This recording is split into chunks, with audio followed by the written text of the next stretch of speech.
Welcome back to Agnisha study portal.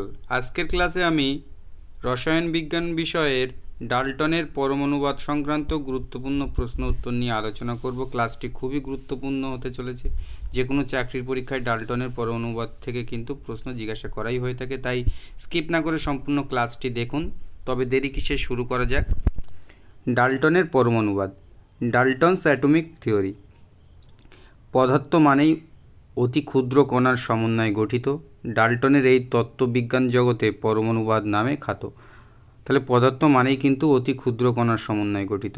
ডাল্টনের পরমাণুবাদের স্বীকার্য, এটা কিন্তু খুবই গুরুত্বপূর্ণ। ডাল্টনের যে পরমাণুবাদ বা যে অ্যাটমিক থিওরি ছিল, সেই থিওরির উপর বেস করে যে স্বীকার্যগুলি ছিল, যে ব্যাখ্যাগুলি উনি দিয়েছিলেন, সেইগুলো সম্পর্কে একে একে ধীরে ধীরে আমরা জেনে নেব। প্রথম এক কি বলছে, প্রত্যেক মৌল অসংখ্য অতি ক্ষুদ্র ক্ষুদ্র কণা দ্বারা গঠিত। পদার্থের এই ক্ষুদ্রতম কণার নাম পরমাণু। তাহলে প্রত্যেক মৌল কিন্তু অতি ক্ষুদ্র ক্ষুদ্র কণা দ্বারা গঠিত। যে ক্ষুদ্র কণাগুলোকে কি বলা হয়, এক একটিকে পরমাণু বলা হয়। পরমাণুগুলিকে রাসায়নিক প্রক্রিয়া দ্বারা ভাঙা যায় না। তাহলে এই যে পরমাণুকে কিন্তু কোনো রাসায়নিক প্রক্রিয়া দ্বারা ভাঙা যায় না। কোনো প্রক্রিয়া দ্বারা পরমাণুগুলির আকার, ভর বা ধর্মের পরিবর্তন করা যায় না। পরমাণু অবিভাজ্য। তাহলে পরমাণু যে অবিভাজ্য, এটা কিন্তু ডাল্টন তার থিওরি অনুযায়ী বলেছিলেন। এগুলোকে কিন্তু কোনো রকমভাবেই তার ধর্মের পরিবর্তন বা ভর বা আকারের কোনো পরিবর্তন করা যায় না। একই মৌলিক পদার্থের পরমাণুগুলির ভর, আকার, রাসায়নিক ধর্ম অভিন্ন। তাহলে কি, একই মৌলিক পদার্থের পরমাণুগুলির ভর, আকার ও রাসায়নিক ধর্ম অভিন্ন। 4 নম্বর কি বলছে, বিভিন্ন মৌলিক পদার্থের পরমাণুগুলির ভর, আকার ও রাসায়নিক ধর্ম ভিন্ন হয়। বিভিন্ন মৌলিক পদার্থের পরমাণুগুলির পূর্ণ সংখ্যার সরল অনুপাতে পরস্পরের সঙ্গে যুক্ত হয়ে যৌগিক পরমাণু উৎপন্ন করে। এরপর 6 নম্বর, পরমাণু অবিভাজ্য বলে কখনো ভগ্নাংশে যুক্ত হয় না। দুটি বিভিন্ন মৌলের পরমাণুগুলির পরস্পরের সঙ্গে বিভিন্ন অনুপাতে যুক্ত হয়ে একের বেশি সংখ্যক যৌগিক বা যৌগ উৎপন্ন করতে পারে। রাসায়নিক বিক্রিয়ায় পরমাণুর ক্ষুদ্রতম কণা পরমাণু অংশ নেয়। তাহলে রাসায়নিক বিক্রিয়ায় কিন্তু পরমাণুর যে ক্ষুদ্রতম কণা তাকে কি বলা হয়, পদার্থের যে ক্ষুদ্রতম কণা তাকে কি বলা হয়, পরমাণু। সেটাই কিন্তু অংশগ্রহণ করছে রাসায়নিক বিক্রিয়াতে। এরপর জেনে নেব পরমাণু কাকে বলে। পরমাণু কাকে বলে, মৌলিক পদার্থের ক্ষুদ্রতম কণা যা রাসায়নিক বিক্রিয়ায় অংশ নেয় এবং যে কণা স্বাধীনভাবে থাকতে পারে আবার নাও থাকতে পারে তাকে পরমাণু বলে। তাহলে পরমাণু কি, মৌলিক পদার্থের ক্ষুদ্রতম অবিভাজ্য কণা যা কিন্তু রাসায়নিক বিক্রিয়ায় অংশ নিচ্ছে আর যারা স্বাধীনভাবে থাকতেও পারে আবার নাও থাকতে পারে তাকে কি বলা হয়, পরমাণু। আর অণু কাকে বলে, মৌলিক বা যৌগিক পদার্থের ক্ষুদ্রতম কণা যা স্বাধীনভাবে থাকতে পারে, যার মধ্যে পদার্থের সব ধর্ম বর্তমান থাকে তাকে অণু বলে। তাহলে এই অণু কিন্তু স্বাধীনভাবে থাকতে পারে, আর পরমাণু স্বাধীনভাবে থাকতেও পারে আবার নাও থাকতে পারে। আর মৌলিক পদার্থ থেকেই কিন্তু পরমাণু হবে, আর অণু কিন্তু মৌলিক বা যৌগিক উভয় থেকে হতে পারে। অণু দু ধরনের হয়, এক মৌলিক অণু, দুই যৌগিক অণু। তাহলে মৌলিক অণু কাকে বলে দেখে নেব। মৌলিক অণু, একই মৌলিক পদার্থের পরমাণু দ্বারা গঠিত অণুকে মৌলিক অণু বলা হয়। যেমন অক্সিজেন অণু, তাহলে অক্সিজেন অণু এটা হচ্ছে কি, মৌলিক অণু। যৌগিক অণু, যৌগিক পদার্থের ক্ষুদ্রতম স্বাধীন কণা যা একাধিক বিভিন্ন মৌলের এক বা একাধিক সংখ্যক পরমাণু দ্বারা গঠিত হয়, সেই অণুকে বলা হয় যৌগিক অণু। যেমন দুটি হাইড্রোজেন আর একটি অক্সিজেন পরমাণু দিয়ে তৈরি হচ্ছে কি, জল। তার মানে H2O, এখানে কি আছে, দুটো হাইড্রোজেন একটা অক্সিজেন, এটা তাহলে যৌগিক অণু, আলাদা আলাদা মৌল থেকে হচ্ছে। আর মৌলিক অণু কি, শুধু O2 মানে দুটো অক্সিজেন, এখানে একটা অক্সিজেন আরেকটা অক্সিজেন যুক্ত হয়ে O2 হচ্ছে, এটা মৌলিক অণু। এরপর জেনে নেব কি অ্যাভোগাড্রো প্রকল্প কি।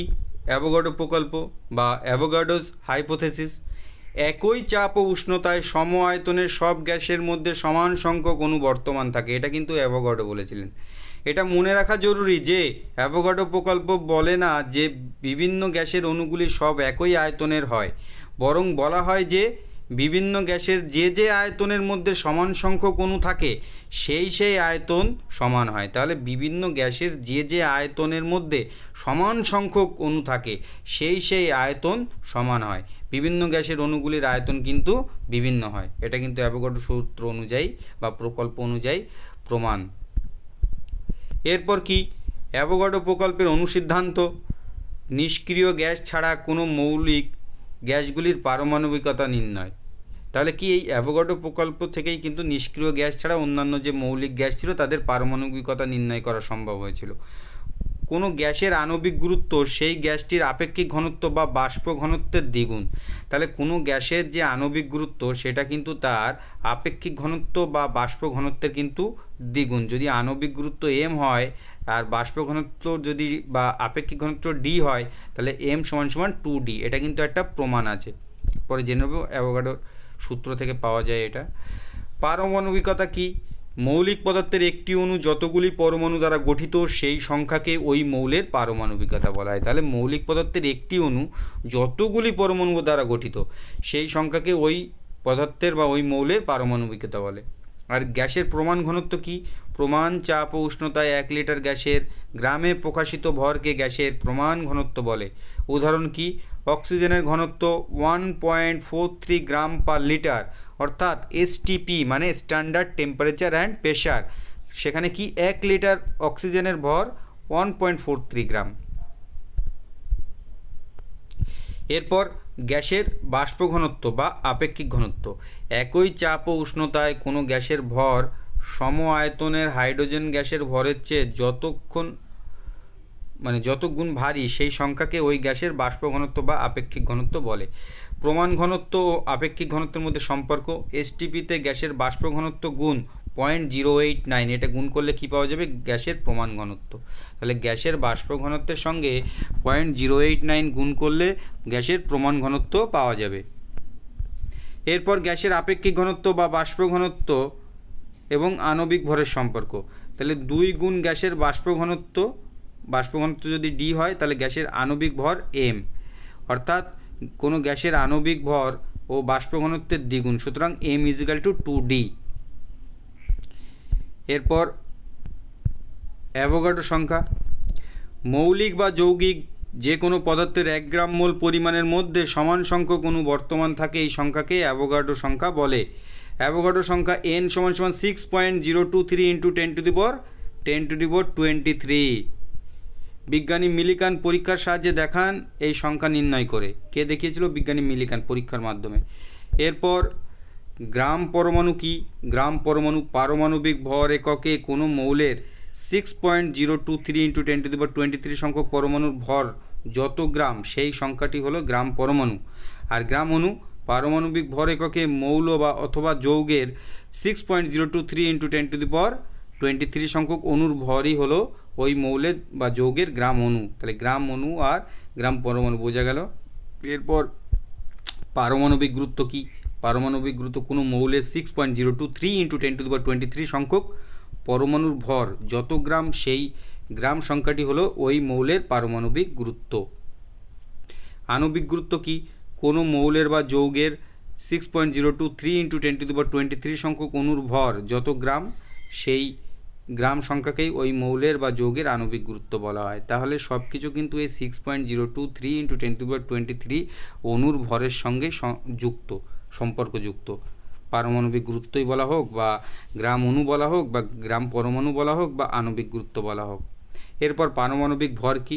কোনো মৌলের একটি পরমাণু একটি কার্বন পরমাণুর ভরের 1/2 বা 2/1 বা 1/2 অংশের চেয়ে যত গুণ ভারী সেই গুণিতক সংখ্যাকে বলা হয় ওই মৌলের পারমাণবিক ভর।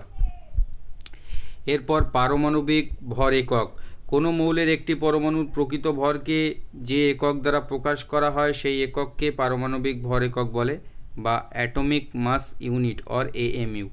যে মৌলের কোনো আইসোটোপ নেই তার ভর সংখ্যা ও পারমাণবিক গুরুত্ব একই হবে। তাহলে যে মৌলের কোনো আইসোটোপ নেই তার ভর সংখ্যা আর পারমাণবিক গুরুত্ব কিন্তু একই হয়। এটা কিন্তু পরীক্ষায় আসে। ভর সংখ্যা ও পারমাণবিক গুরুত্বের ভগ্নাংশ সংখ্যা হবে না। তাহলে ভর সংখ্যা ও পারমাণবিক গুরুত্ব ভগ্নাংশ সংখ্যা হবে না, পূর্ণ সংখ্যায় হবে। এরপর গুরুত্বপূর্ণ একটা বিষয়, তুল্যাঙ্ক ভার কাকে বলে? Equivalent wait. মৌলের তুল্যাঙ্ক ভার কি? কোনো মৌলের যত ভাগ ওজন 1 ভাগ ওজনের হাইড্রোজেনের কিংবা 8 ভাগ ওজনের অক্সিজেন অথবা 35.5 ভাগ ওজনের ক্লোরিনের সঙ্গে যুক্ত হয় অথবা কোনো যৌগ থেকে যথাক্রমে ওই ভাগ ওজনের হাইড্রোজেন, অক্সিজেন বা ক্লোরিনকে প্রতিস্থাপিত করে মৌলটির তত ভাগ ওজনের সংখ্যাকে ওই মৌলের তুল্যাঙ্ক ভার বলা হয়। এটা কিন্তু পরীক্ষায় আসে। এই যে মৌলের তুল্যাঙ্ক ভার সমান সমান মৌলের ওজন 1.008 বা 8 বা 35, এইটাকে ভাগ করবে কি প্রতিস্থাপিত বা সংযুক্ত হাইড্রোজেন বা অক্সিজেন বা ক্লোরিনের ওজন। এটা ইকুয়েশন আছে তুল্যাঙ্ক ভার নির্ণয়ের। এরপর গ্রাম তুল্যাঙ্ক, কোনো মৌলের তুল্যাঙ্ক ভারকে গ্রামে প্রকাশ করলে যত গ্রাম হয় তাকে ওই মৌলের গ্রাম তুল্যাঙ্ক বলে। তাহলে কোনো মৌলের তুল্যাঙ্ক ভারকে যখন গ্রামে প্রকাশ করা হয় আর করলে যত গ্রাম হবে সেই গ্রামকে কি বলা হবে, গ্রাম তুল্যাঙ্ক। যোজ্যতা কি, কোনো পরমাণুর অন্য পরমাণুর সাথে যুক্ত হওয়ার ক্ষমতাকেই কিন্তু যোজ্যতা বলা হয়। হাইড্রোজেনের যোজ্যতা কত হয়, 1। দুটি হাইড্রোজেন পরমাণু একটি অক্সিজেন পরমাণুর সঙ্গে যুক্ত হয় জল গঠন করে, তাই অক্সিজেন পরমাণুর যোজ্যতা 2। তার মানে এই যে হাইড্রোজেন এর যোজ্যতা 1 বলা হচ্ছে, তাহলে দুটো হাইড্রোজেন গঠিত হচ্ছে আর এখানে একটা অক্সিজেন, মানে H2O। জলের সংকেত কি, H2O। তার মানে দুটো হাইড্রোজেন একটা অক্সিজেনের সঙ্গে যুক্ত হয়, এই বন্ড।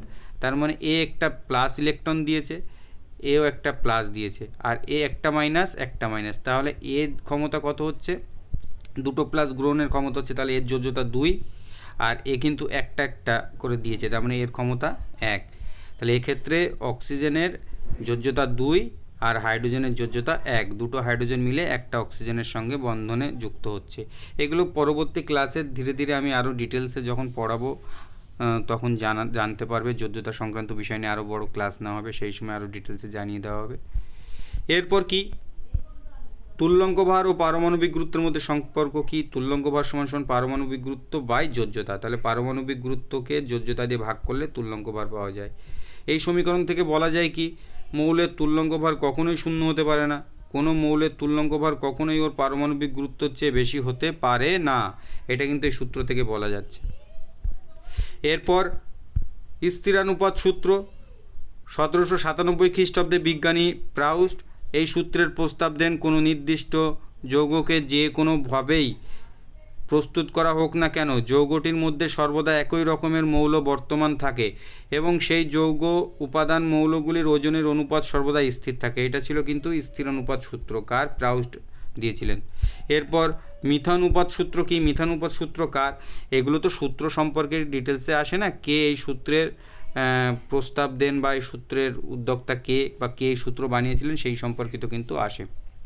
এই সূত্রটি প্রথম প্রস্তাব দেন বিজ্ঞানী রিক্টার, কত, 1792 খ্রিস্টাব্দে। দুটি বা তার বেশি সংখ্যক মৌল পৃথকভাবে অন্য একটি মৌলের নির্দিষ্ট ওজনের সঙ্গে যে যে ওজনে যুক্ত হয়ে যৌগ গঠন করে, সেই মৌলগুলিকে নিজেদের মধ্যে পরস্পর যুক্ত হয়ে যৌগ গঠনের সমর্থ হলে ঠিক সেই ওজন, ওই ওজনগুলির একটি বা দুটি সরল গুণিতকে বা উপগুণিতকে ওজনের সঙ্গে পরস্পর যুক্ত হয়। এখান থেকে ইম্পর্টেন্ট কী আছে, যে মিথানুপাত সূত্র কার, বিজ্ঞানী রিক্টার, কত, 1792 খ্রিস্টাব্দে। এটা কিন্তু আসে। এখান থেকে যেটা মোস্ট ইম্পর্টেন্ট, সব থেকে বেশি, গেলুসাকের সূত্র, গ্যাস আয়তন সূত্র, এটা কিন্তু আসে। গ্যাস আয়তন সূত্র কার, গেলুসাক বিজ্ঞানী। একই চাপ ও উষ্ণতায় গ্যাসীয় পদার্থের বিক্রিয়ার সময় গ্যাসগুলির আয়তন সরল অনুপাতে থাকে। বিক্রিয়ার ফলে উৎপন্ন পদার্থ যদি গ্যাসীয় হয় তবে একই চাপ ও উষ্ণতায় হবে। এটা উষ্ণতায় উৎপন্ন গ্যাসের আয়তন বিক্রিয়ক গ্যাসের আয়তনের সঙ্গে সরল অনুপাতে থাকবে। এই সূত্রটা কিন্তু গেলুসাকের সূত্র। গ্যাস আয়তন সূত্র কার, গেলুসাক। এটা কিন্তু পরীক্ষাতে আসে। মোল বলতে কি বোঝায়, মোল বলতে মোলের এসআই সংজ্ঞা কার্বন 12 আইসোটোপের ঠিক 0.012 কিলোগ্রাম মোল সংখ্যক কার্বন 12 পরমাণুর উপস্থিতি থাকে কোনো পদার্থে যে পরিমাণের মধ্যে ঠিক তত সংখ্যক ওই প্রাথমিক কণা উপস্থিত থাকে সেই পরিমাণ পদার্থকে উক্ত পদার্থের মোল বলা হয়। মোল থেকে এটা আসে কিন্তু, এই যে 1 মোল ইলেকট্রন মোট চার্জ সমান 96500 বা 9696,500 কুলম্ব বা 1 ফ্যারাডে। 1 ফ্যারাডে সমান কত, এটা কিন্তু পরীক্ষায় আসে, খুব ইম্পর্টেন্ট। এরপরে পরমাণুর গঠন, পরমাণু গঠনে কি, 1808 খ্রিস্টাব্দে বিজ্ঞানী জন ডাল্টন রাসায়নিক সংযোগের সূত্রগুলি ব্যাখ্যা করার জন্য পরমাণুর ব্যাখ্যা করেন। পদার্থের ক্ষুদ্রতম কণাগুলি তিনি অ্যাটম বা পরমাণু নাম দেন। তাহলে পদার্থের ক্ষুদ্রতম কণাগুলি কী নাম, অ্যাটম। এটা কিন্তু পরীক্ষায় আসে। পরমাণু কতগুলো আদি বা প্রাথমিক কণার সমন্বয়ে তৈরি। বর্তমানে বিজ্ঞানীরা 28 রকমের আদি কণার সন্ধান পেয়েছেন। কত রকম, 28 রকম। এটাও কিন্তু পরীক্ষা আসার মতো একটা প্রশ্ন। এই কণাগুলিকে 3টে ভাগে ভাগ করা হয়, খুব ইম্পর্টেন্ট প্রশ্ন। স্থায়ীগুলোকে কি বলা হয়, প্রোটন, ইলেকট্রন, নিউট্রন। তাহলে এই কণাগুলিকে 3টে ভাগে ভাগ করছে। যারা স্থায়ী কি, প্রোটন, ইলেকট্রন, নিউট্রন, এরা স্থায়ী। অস্থায়ী কি, পজিটন, মেজন, নিউট্রিনো আর অ্যান্টি নিউট্রিনো। এটাও কিন্তু পরীক্ষায় আসে। আর সংমিশ্রণ কি, ডয়টেরন আর আলফা কণা, এগুলো কিন্তু সংমিশ্রণ। তাহলে এগুলো কিন্তু পরীক্ষা আসার মতো প্রশ্ন, এগুলো জেনে নেওয়া খুবই জরুরি। এরপর কি বলছে, পরমাণুর বিভিন্ন আদিকণা সম্পর্কে আলোচনা। 1878 খ্রিস্টাব্দে বিজ্ঞানী উইলিয়াম ক্রক্স কী করেছিলেন, পরীক্ষা নিরীক্ষার মাধ্যমে ক্যাথোড রশ্মি বা ইলেকট্রনের আবিষ্কার করেন। পরবর্তীকালে বিজ্ঞানী জে থমসন এই রশ্মির প্রকৃতি ও বৈশিষ্ট্য নির্ণয় করেন। বিজ্ঞানী স্টোনি এর নাম দেন ইলেকট্রন। 1911 খ্রিস্টাব্দে মার্কিন বিজ্ঞানী মিলিকন ইলেকট্রনের চার্জ ও ভর নির্ণয় করেন। এরপর কি 1886 খ্রিস্টাব্দে বিজ্ঞানী গোল্ডস্টেইন পজিটিভ রশ্মি বা প্রোটনের আবিষ্কার করেন। কে? বিজ্ঞানী গোল্ডস্টেইন। এগুলো কিন্তু প্রত্যেকটি পরীক্ষাতে আসে, জিজ্ঞাসা করার মতো প্রশ্ন। তো আজকের ক্লাসে ডাল্টনের পরমাণুবাদ সম্পর্কিত বিষয়ে বিস্তারিত আলোচনা করা হলো।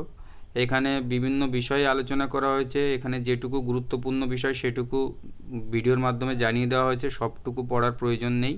যেটুকু মার্ক করে দেওয়া হয়েছে বা বারবার রিপিট করা হয়েছে সেইগুলোই পড়াশোনার মধ্যে রাখতে হবে, সেইগুলো থেকেই কিন্তু পরীক্ষাতে প্রশ্ন জিজ্ঞাসা করা হবে। আর অন্যান্য বিষয় যেগুলো আছে সেগুলো কোনো রকম রিভাইজ দিলেই হবে মাথায় রাখার জন্য, কিন্তু যেটা বেশি জোর দিয়ে পড়তে হবে সেগুলো ভিডিওর মাধ্যমে জানিয়ে দেওয়া হয়েছে। তো আজকের ক্লাসটি এখানেই শেষ হচ্ছে, খুব শীঘ্রই পরবর্তী ক্লাস আসতে চলেছে। যদি ক্লাসটি ভালো লাগে তাহলে লাইক, শেয়ার, কমেন্ট এবং চ্যানেলটিকে সাবস্ক্রাইব করতে ভুলবেন না। আর এই ক্লাস থেকে যদি কারো কোনো বিষয় জিজ্ঞাসা থাকে তাহলে অবশ্যই কমেন্ট সেকশন জানাবেন।